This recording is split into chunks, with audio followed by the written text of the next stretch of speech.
जय हिंद दोस्तों।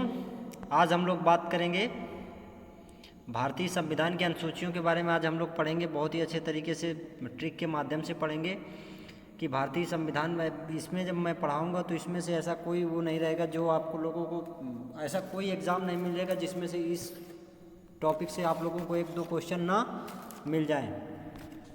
आइए दोस्तों, हम लोग शुरू करते हैं संविधान की अनुसूचियों के बारे में। सबसे पहले हम लोग पढ़ाने से पहले शुरुआती संविधान में जान लेते हैं कि कितनी अनुसूचियाँ थी। हमारा जब संविधान बन के तैयार हुआ तो उस समय अनुसूचियों की संख्या थी कितनी? 8 अनुसूचियाँ थी। वर्तमान में कितनी अनुसूची हैं? वर्तमान में हमारी 12 अनुसूची हैं। आप लोगों को ये बात समझ में आ गई होगी कि जब हमारा संविधान बन के तैयार हुआ था तो उस समय कितनी अनुसूचियाँ थी? उस समय 8 अनुसूची थी। वर्तमान में कितना है? वर्तमान में हमारी 12 अनुसूची हैं। कौन कौन सी जुड़ गई है अनुसूची? हमारी 9वीं अनुसूची जुड़ चुकी है। नई अनुसूची कौन कौन सी? 9वीं, 10वीं, 11वीं और 12वीं, ये 4 अनुसूचियाँ 9वीं, 10वीं, 11वीं और 12वीं 4 नई अनुसूचियाँ जोड़ी जा चुकी हैं। अब इनके बारे में हम लोग आगे पढ़ेंगे। सबसे पहले टाइम ना गवाते हुए हम लोग अपना वीडियो शुरू करते हैं। आइए दोस्तों, हम लोग देख लेते हैं और सब सारी की सारी हम ट्रिक के माध्यम से ऐसे याद करा देंगे। आप लोग एक दो बार पढ़ोगे, ज़िंदगी में कभी नहीं भूलोगे। और इसमें से ऐसी ऐसी चीज़ें हैं जो आप लोगों को कहीं ना कहीं एग्जाम में ज़रूर देखने को ज़रूर मिलेगा। आइए दोस्तों, हम लोग शुरू करते हैं। हमारा पहले अनुसूची में क्या है? पहले अनुसूची में हमारा है भारत के 28 राज्य और 8 केंद्र शासित प्रदेशों के बारे में बताया गया है, जिसमें से हम लोग बता देते हैं आप लोगों को कि हम लोग चाहे अनुच्छेद पढ़ें, चाहे भाग पढ़ें, चाहे अनुसूची पढ़ें, उसमें सबसे पहले आप लोगों को अगर पहले में देखने को मिलेगा तो 28 राज्य और 8 केंद्र शासित प्रदेशों के बारे में आप लोगों को देखने को मिलेगा। तो हमारी पहली अनुसूची में क्या है? भारत के 28 राज्य और 8 केंद्र शासित प्रदेशों का उल्लेख हमारी पहली अनुसूची में है। अब हम लोग देख लेते हैं अनुसूची 2 में क्या है। अनुसूची 2 में हमारे पदाधिकारियों के वेतन तथा भत्ते। अब हम लोग देख लेते हैं, जब हमारा भारत और उसके केंद्र शासित प्रदेश पूरा तैयार हो गया तो उसमें क्या है? वेतन के बारे में पहले बना दिया है कि वेतन मिलेगा तो शपथ लेंगे और फिर राज्यसभा में चले जाएंगे, तो वो आगे की ट्रिक रहेगी। अब सबसे पहले हम लोग इसमें देख लेते हैं कि क्या है हमारी अनुसूची 2 में क्या है? पदाधिकारियों के वेतन और भत्तों के बारे में बताया गया है। ये अब बात आप लोग ऐसे समझ लेना कि अनुसूची 2 पदाधिकारियों के वेतन और भत्ते। नेक्स्ट हम लोग देख लेते हैं अनुसूची 3 के बारे में। नेक्स्ट अनुसूची 3 हमारी क्या बोलती है?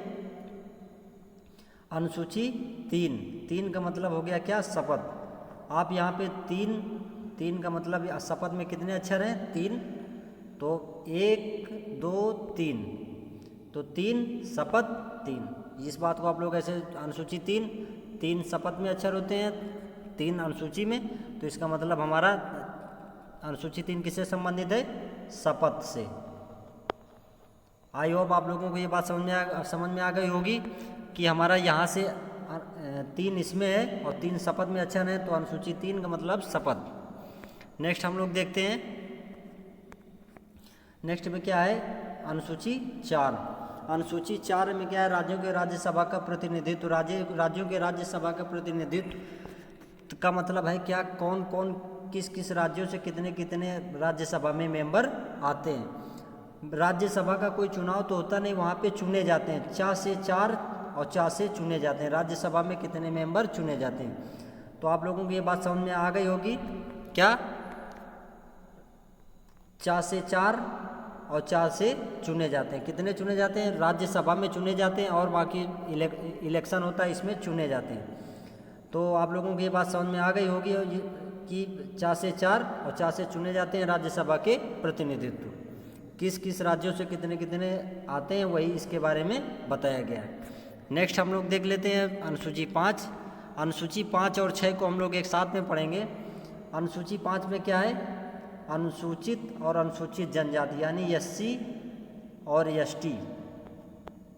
SC और ST के जो क्षेत्र हैं उनके बारे में बताया गया है।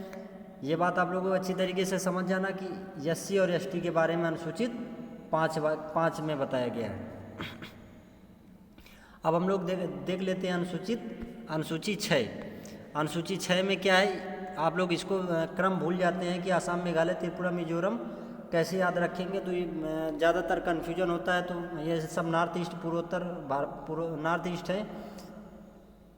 इनको हम लोग कैसे याद करेंगे, ATM, ATM तो याद रखेंगे, लास्ट में एक यम और याद रखेंगे।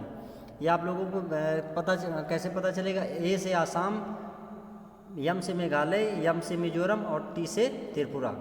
ये आप लोग ऐसे याद रखिएगा, आसाम, मेघालय, त्रिपुरा, मिजोरम, एक बार में आप लोगों को ये याद हो जाएगा। तो फिर से एक बार देख लेते हैं इसको। अनुसूची 6 आसाम, मेघालय, त्रिपुरा, मिजोरम के जनजात क्षेत्रों का उल्लेख किया गया है। अब हम लोग पढ़ेंगे अनुसूची 7। ये जो बहुत ही सबसे ज़्यादा अगर महत्वपूर्ण है तो हमारी अनुसूची 7 है। अनुसूची 7 से मतलब शक्तियाँ, 7 से शक्तियाँ, ऐसे आप लोग याद रखोगे। थोड़ा दिमाग में सेटअप बनाना है और अपने मन से याद रहेंगी। शक्तियों का मतलब है कि भारत में जितनी भी जो भी शक्तियों का स्रोत है वो कहाँ कहाँ पे बटी हुई है। सबसे पहले मैं बता देता हूँ किसमें। एक तो संघ होता है, संघ का मतलब केंद्र है। केंद्र में कौन कौन सी शक्तियाँ दी हुई हैं। राज्य में मतलब कौन कौन सी शक्तियाँ दी हुई हैं। और एक हमारा आता है समवर्ती। समवर्ती का मतलब दोनों में होता है कि जिसमें केंद्र और राज्य दोनों हों, तो वो हमारा होता है क्या, समवर्ती। तो आइए अब हम लोग इनके बारे में देख लेते हैं एक बार फिर से कि अनुसूची 7 मतलब शक्तियाँ। तो शक्तियों के बारे में हम लोग देख लेते हैं। संघ सूची में कौन कौन सी शक्तियाँ दे रखी है। संघ सूची में हमारे, इनको आप लोग बहुत अच्छी तरीके से याद रखना। संघ सूची में कितने विषय दिए गए हैं, 100 विषय। ये आप लोग अपने दिमाग में ऐसे बैठा। संघ सूची में 100 विषय दिए हुए हैं, जिसमें से जिनको हमने केवल इम्पोर्टेंट हमने छांट के रख दिया है। संघ सूची में क्या क्या है, शेयर बाजार, जनगणना, अखिल भारतीय सेवाएं, रक्षा, बैंकिंग, परमाणु ऊर्जा। रक्षा में जैसे आर्मी आ गया, मतलब क्या है कि आर्मी से रिलेटेड जो भी है वो हमारा रक्षा में आ जाएगा। बैंकिंग में मुद्रा ये सब इसी में आ जाएंगे। तो आप लोगों को ये वर्ड जरूर याद रखना। ऐसे डायरेक्ट पूछा जाता है कि शेयर बाजार, जनगणना की सूची का विषय है, संघ सूची का विषय है। आइए अब हम लोग देख लेते हैं राज्य सूची के बारे में। राज्य सूची में हमारे कौन कौन से विषय हैं। सबसे पहले राज्य सूची में कितने विषय हैं, 61 विषय। कितने विषय हैं, ये बात आप लोग ऐसे याद जरूर रखना। राज्य सूची में कितने विषय हैं, 61, जिसमें से हमने महत्वपूर्ण शब्द जो निकाले हैं उनके बारे में आप देख लीजिए। कौन कौन से हमने महत्वपूर्ण शब्द निकाले हैं। कृषि बाजार, लोक प्रशासन, उसमें था शेयर बाजार, उसमें था दूसरा, इसमें लोक प्रशासन, इसमें अस्पताल स्वच्छता और स्वास्थ्य। ये बात आप लोगों को दिमाग में आ गई होगी। फिर से एक बार देख लेते हैं कौन कौन से।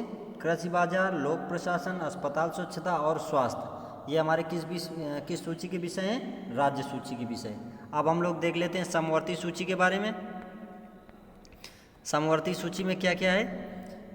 समवर्ती सूची में हमारा है क्या, वन, मापतौल, शिक्षा, बिजली, अखबार, दवा। ये वो चीज़ें हैं जो केंद्र और राज्य दोनों में से कहीं दोनों जगह आप लोगों को ये देखने को मिलेंगी। वन कहीं केंद्र के भी अंडर में है, राज्यों के अंदर में है। मापतौल का निर्धारण कौन करता है, राज्य भी करता है, केंद्र भी करता है। शिक्षा केंद्र की भी होती है, राज्य की भी होती है। बिजली कौन कौन देता है, कहीं केंद्र है कहीं राज्य। अखबार कौन वो कर रहा है, दवा कहाँ से आ रही है, ये सब समवर्ती सूची में आते हैं। आइए अब हम लोग देख लेते हैं अनुसूची 8। अनुसूची 8 भी हमारी बहुत ही महत्वपूर्ण है। अनुसूची 8 के बारे में हम लोग बहुत अच्छे तरीके से पढ़ेंगे, जिसमें अनुसूची 8 किससे है, संविधान में उपस्थित 22 भाषाओं के बारे में। अच्छा, आप लोगों को एक बात कमेंट बॉक्स में बताना, हमारा जो संविधान था उसमें प्रारंभ में जो संविधान में भाषाएं थी वो कितनी थी, अभी कितनी है, ये आप लोगों को तो उसमें बता दीजिएगा कि कमेंट बॉक्स में प्रारंभ संविधान में कितनी भाषाएं थी और वर्तमान में हमारी 22 भाषाएं बची हुई हैं। तो जो हमारा, एक बार इसको फिर से हम लोग देख लेते हैं कि अनुसूची 8 में क्या है, 22 भाषाओं का उल्लेख किया गया है। तो ये हमारे जो मूल संविधान में थे 8 अनुसूची हम लोग पढ़ चुके हैं। अब इसके बाद हम लोग ये जो बहुत ही इम्पोर्टेंट है 9, 10, 11, 12 इनके बारे में अब हम पढ़ेंगे। कौन सी कब जोड़ी गई, ये सब ऐसे क्वेश्चन पूछे जाते हैं। कौन से संविधान संशोधन के तहत पूछी जाए, ये सब आप लोगों को मैं बहुत अच्छी तरीके से बताऊंगा, जो आप लोग याद रखिएगा। आइए दोस्तों, अब हम लोग 9वीं सूची के बारे में देख लेते हैं क्या है 9वीं अनुसूची। 9वीं अनुसूची दोस्तों हम लोग बता देते हैं कब पढ़ेंगे। संपत्ति के अधिकार का अधिग्रहण। पहले 9वीं अनुसूची कब जोड़ी गई थी? फर्स्ट संविधान संशोधन 1951 में।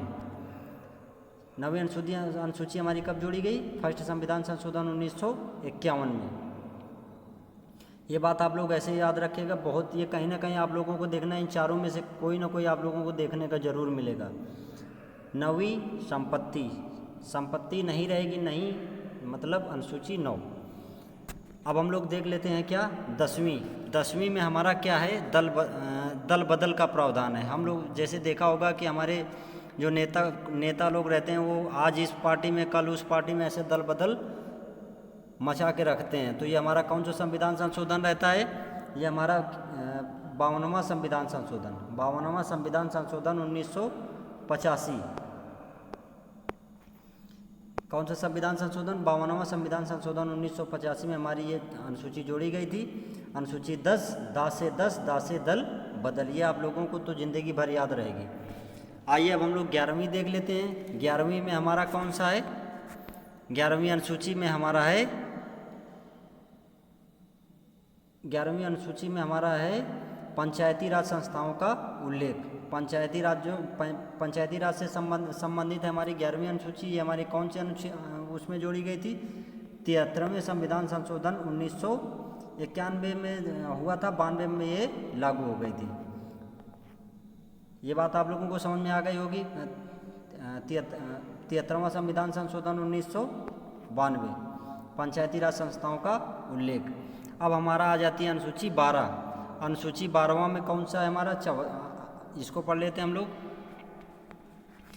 अनुसूची 12 में क्या है?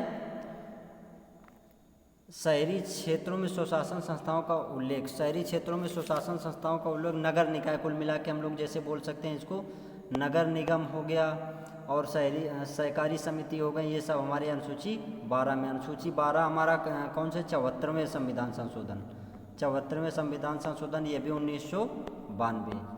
आई होप आप लोगों को ये वीडियो बहुत ही पसंद आया। जितना भी हमने इम्पोर्टेंट था वो सब सारा का सारा हमने इसमें छोटे से छोटे शब्दों में डाला। हमें उम्मीद है आप लोगों को कोई भी एग्ज़ाम हो उसमें कहीं ना कहीं आप लोगों को ये देखने को ज़रूर मिलेगा। अब हम लोग क्या पढ़ेंगे इसके आने के बाद? जब कल नेक्स्ट टॉपिक बनाऊंगा वो हम इतिहास के बारे में बनाएंगे। हमने धीरे धीरे सारी क्लासें डालना शुरू कर दिया है। भूगोल का भी डालना शुरू कर दिया है, जिसमें से पॉलिटी का भी डालना शुरू कर दिया। अब मैं इतिहास की एक क्लास डालूंगा, उसके बाद धीरे धीरे इतिहास को भी हम कंटिन्यू रखेंगे।